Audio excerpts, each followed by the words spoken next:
¿Qué tal? Mi nombre es Denise Giovanna Arcega Villanueva, estudiante de la carrera de Derecho en la Universidad Laboral de la Ciudad de México. Mi matrícula es la MX000272. Asignatura: Juicios Orales.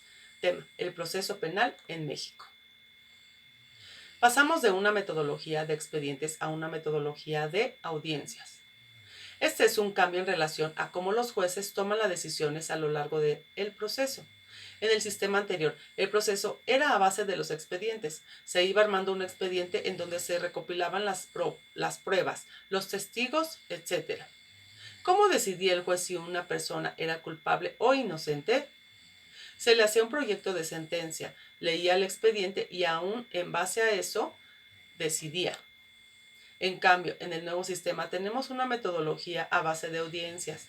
Esto quiere decir que el juez no decide sobre un expediente, sino que decide sobre lo que le exponen las partes en una audiencia. El juez tiene que escuchar directamente a las dos partes contrarias. Escucha al Ministerio Público, escucha a la defensa y luego decide. ¿Cómo son estas audiencias? Son audiencias públicas a las que cualquier persona puede entrar y son audiencias en donde siempre tiene que estar el juez presente. Existe el principio de inmediación, que quiere decir que el juez no puede delegar sus funciones a otra persona. Esto pasaba antes, sino que siempre tiene que estar ahí escuchando directamente a los testigos y a las pruebas. Además, son audiencias que se tienen que dar de forma continua. De ser posible, en el juicio todas las pruebas se tienen que presentar en un mismo día y si son muchas pruebas, tienen que ser un día tras otro, es decir, tiene que haber concentración. Las pruebas se deben desahogar lo más rápido posible para que el juez tenga un panorama completo de lo que pasó. Los juicios orales son la última parte del proceso. El proceso penal tiene distintas etapas. Una etapa de investigación, donde las partes investigan para ir armando su caso.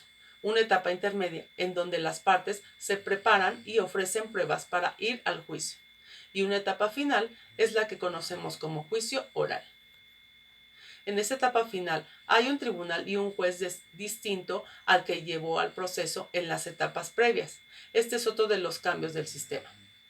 En esta última audiencia, que es la más importante del proceso, se desahogan las pruebas, es decir, se interrogan los testigos, se presentan las pruebas materiales y se da sentencia. Los principios del régimen probatorio son publicidad, contradicción, concentración, continuidad e inmediación. La libertad probatoria es un principio que indica que puede usarse en cualquier medio, que lo exprese la ley o que resulte impertinente. Esta conviene una investigación criminal en eminente creativa y es aplicar por un juez o abogado. La licitud de la prueba es el llamado principio de legalidad de la prueba, el cual es un requerimiento intrínseco de la acción probatoria y consiste en que únicamente son aceptables como medios de prueba aquellos cuyo proceso se haya generado conforme a las normas de legislación judicial y los acuerdos internacionales de los derechos humanos. El principio de legalidad de la prueba es la barrera que fundan las sociedades democráticas frente a aquellos desvíos del poder penal del Estado y es un requerimiento básicamente dirigido a los funcionarios públicos que se ocupan de la persecución penal. La libre valoración de la prueba. En el sistema actual, la libre valoración, el juez es libre para obtener su convencimiento, porque no está vinculado a reglas legales sobre la prueba. Puede convencerse por lo que digan un único testigo frente a lo que digan varios.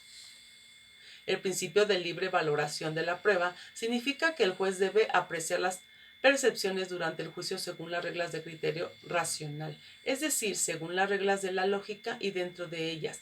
El principio no contradicción, así como según los principios generales de la experiencia.